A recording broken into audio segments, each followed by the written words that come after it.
আমোঘা কোন? কিয় সৰ্বলোকৰ পিতামহ ব্ৰহ্মাই সুন্দৰী আমোঘাক দেখি কামাতুৰ হৈ বীৰ্যস্খলিত হৈছিল? তীৰ্থৰাজ ব্ৰহ্মপুত্ৰ কেনেকৈ জন্ম হৈছিল? পৰশুৰামে কিয় এই নদীক পবিত্ৰ তীৰ্থস্থান বুলি কৈছিল? নমস্কাৰ বন্ধু বান্ধৱীসকল, আহক আজি শুনো ব্ৰহ্মপুত্ৰৰ উৎপত্তিৰ কাহিনী। পুৰণি কালত ব্ৰহ্মদেৱৰ সমান ক্ষমতা সম্পন্ন এজন বিখ্যাত মুনি আছিল। তেওঁৰ নাম আছিল শন্তনু।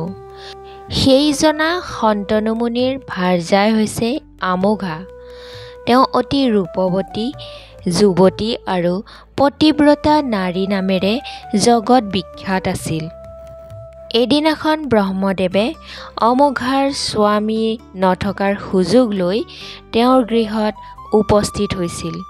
সেই সময়ত মুনিবৰ শন্তনু পুষ্প আদি সংগ্ৰহৰ বাবে বনানীলৈ গমন কৰিছিল। মুনিবৰ শন্তনু নথকাৰ সময়ত লোক পিতামহ ব্ৰহ্মদেৱে তেওঁৰ গৃহত আহি উপস্থিত হৈছিল।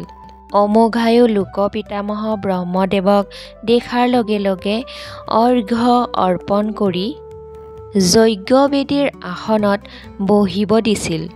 ব্ৰহ্মদেৱক এনেদৰে বহিব দি আমোঘা গৃহৰ ভিতৰলৈ সোমাই গ'ল। কিন্তু ব্ৰহ্মদেৱে পৰমা সুন্দৰী আমোঘাক দৰ্শন কৰাৰ পাছৰে পৰা কামাতুৰ হৈ পৰিছিল। ব্ৰহ্মদেৱে আমোঘাৰ ৰূপ যৌৱন দৰ্শন আৰু মনতে তেওঁক কল্পনা কৰাৰ ফলত তেওঁ বহা বেদীৰ আসনতে বীৰ্যস্খলিত হৈছিল। তেওঁ ভয় আৰু লাজভাৱে তাৰ পৰা হঠাতে অন্তৰ্ধান হ'ল। মহামুনি শন্তনু যথাসময়ত গৃহলৈ আহি যজ্ঞগৃহত প্ৰৱেশ কৰিছিল। তেওঁ বেদীত বীৰ্য দৰ্শন কৰি আমোঘাক সুধিছিল, হে প্ৰিয়ে, এই স্থানত কোন পুৰুষ প্ৰৱেশ কৰিছিল? স্বামীয়ে এই কথা সোধাত আমোঘায়ো ক'লে যে হে স্বামী দেৱতা, প্ৰজাপতি ব্ৰহ্মদেৱে নিজেই আপোনাৰ দৰ্শন লাভৰ বাবে আহিছিল। মই পাদ্য অৰ্ঘ্য আদিৰে তেওঁক পূজা কৰি যজ্ঞ বেদীতেই আসন গ্ৰহণ কৰিব দি মই গৃহত প্ৰৱেশ কৰিছিলোঁ। এই বেদীত বহি ব্ৰহ্মদেৱে কি কৰিছিল আপুনি তপস্যাৰ দ্বাৰা জানি লওক। শন্তনু মুনিয়ে আমোঘাৰ কথামতে ধ্যান কৰি সকলো জানিছিল। বেদীৰ ওচৰত থকা সেই বীৰ্য যে ব্ৰহ্মদেৱৰ বুলি জানি আমোঘাক কৈছিল যে হে সতী, এয়া ব্ৰহ্মদেৱৰ পৰম বীৰ্য, তুমি এই বীৰ্য ধাৰণ কৰা। এই বীৰ্য ধাৰণৰ ফলত তোমাৰ গৰ্ভৰ পৰা সৰ্বলোকক পবিত্ৰ কৰিব পৰা এটি পুত্ৰ সন্তানৰ জন্ম হ'ব। তুমি ব্ৰহ্মদেৱৰ বীৰ্য পান কৰিলে মই বৰ আনন্দিত হ'ম আৰু তোমাৰো সৰ্ব প্ৰকাৰৰ কল্যাণ সাধন হ'ব। তেতিয়া পতিব্ৰতা আমোঘাই স্বামীৰ আদেশত পৰমাত্মা ব্ৰহ্মাৰ বীৰ্য পান কৰিছিল। আমোঘাই সেই বীৰ্য পান কৰাৰ পাছত ক্ৰমে সেই বীৰ্য ৰৌদ্ৰ গৰ্ভৰূপে স্ফুৰিত হৈ আৱৰ্তৰ দৰে উৎপন্ন হৈছিল। তেতিয়া আমোঘাই সহ্য কৰিবলৈ অক্ষম হৈ স্বামী শান্তনুক কৈছিল, হে নাথ, এতিয়া মই আৰু এই গৰ্ভ ধাৰণ কৰিব নোৱাৰা হৈছোঁ। হে ধৰ্মজ্ঞ, মই এতিয়া কি কৰোঁ? এতিয়া মোৰ প্ৰাণ যায় যায় যেনে হৈছে। আপুনি আদেশ দিলে মই এই গৰ্ভ পৰিত্যাগ কৰি প্ৰাণ ৰক্ষা কৰিব পাৰোঁ। ভাৰ্যাৰ এই কথা শুনি গৰ্ভ পৰিত্যাগ কৰিবলৈ শান্তনুৱে আমোঘাক সন্মতি প্ৰদান কৰিছিল। স্বামীৰ আজ্ঞা পায়েই আমোঘাই সেই গৰ্ভ পৰিত্যাগ কৰিছিল। সেই গৰ্ভ সৰ্বধৰ্ম প্ৰতিষ্ঠিত তেজোময় শুদ্ধ জলৰূপে পৰিণত হৈছিল। সেই জলৰ মাজত এজনা কিৰীটিযুক্ত শুদ্ধ পুৰুষ পৰিদৃষ্ট হৈছিল। সেইজনাৰ পিন্ধা বস্ত্ৰ নীলা, দেহৰ সৰ্বস্থানত ৰত্নৰ অলংকাৰ আৰু দেহৰ জ্যোতি নক্ষত্ৰ পুঞ্জৰ দৰে আছিল। সেই জলৰূপী ব্ৰহ্মাৰ পুত্ৰক ব্ৰহ্মপুত্ৰ বোলা হয়। সকলো তীৰ্থৰ মাজত সেই ব্ৰহ্মপুত্ৰ তীৰ্থৰাজৰূপে আজিও বিখ্যাত। যেতিয়া শ্ৰী বিষ্ণুৱে ৰাম নামে ভৃগুকুলত জন্মলাভ কৰিছিল, তেতিয়া তেওঁৰ পিতৃ আছিল যমদগ্নি। সেই সময়ত পিতৃক বধ কৰা কাৰ্তবীৰ্যাৰ্জুন ৰজাৰ লগত পৃথিৱীৰ পৰা 21 বাৰ সকলো ক্ষত্ৰিয়ক ৰামে বধ কৰিছিল। তেতিয়া সেই ৰামৰ ব্ৰহ্মহত্যাৰ দৰে মহাপাপ হৈছিল। সেই ৰামৰ যুদ্ধাস্ত্ৰ আছিল এখন কুঠাৰ, যিখনক পৰশু বুলি কোৱা হয়।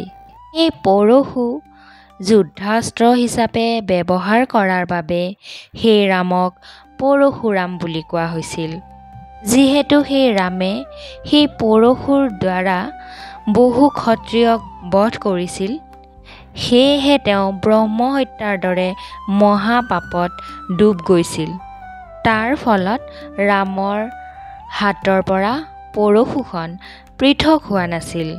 সেই সময়তে ৰামে এক আকাশবাণী শুনিছিল যে যি তীৰ্থত তোমাৰ হাতৰ কুঠাৰ এৰা দিব, সেই তীৰ্থ পৰম পবিত্ৰ মহাতীৰ্থস্থান বুলি জানি ল'বা। সেই তীৰ্থত তোমাৰ সৰ্বপাপ ক্ষয় হ'ব।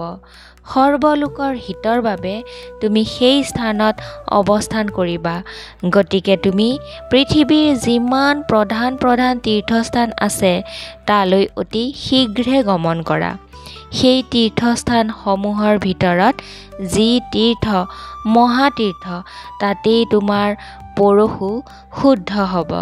তুমি সেই তীৰ্থকেই মুক্তিপথ বুলি জানি ল'বা। যিহেতু শ্ৰী বিষ্ণুৰ অৱতাৰ ৰাম আছিল সেই সময়ত যমদগ্নি মুনিৰ পুত্ৰ, সেয়েহে সেই ৰামক জামদগ্ন আৰু তেওঁ যিহেতু অস্ত্ৰ হিচাপে পৰশু ব্যৱহাৰ কৰিছিল, সেইবাবে তেওঁক পৰশুৰাম নামে জনা হৈছিল। পৰশুৰামে এই আকাশবাণী কথা শুনিয়েই নানা তীৰ্থ ভ্ৰমণ কৰি ফুৰিছিল। গংগা, সৰস্বতী, শুভ্ৰা, কাবেৰী, সৰজু, গোদাবৰী ইত্যাদি অন্যান্য পুণ্যদায়িনী ৰম্য, শোভা আদি তীৰ্থ গমন কৰিছিল।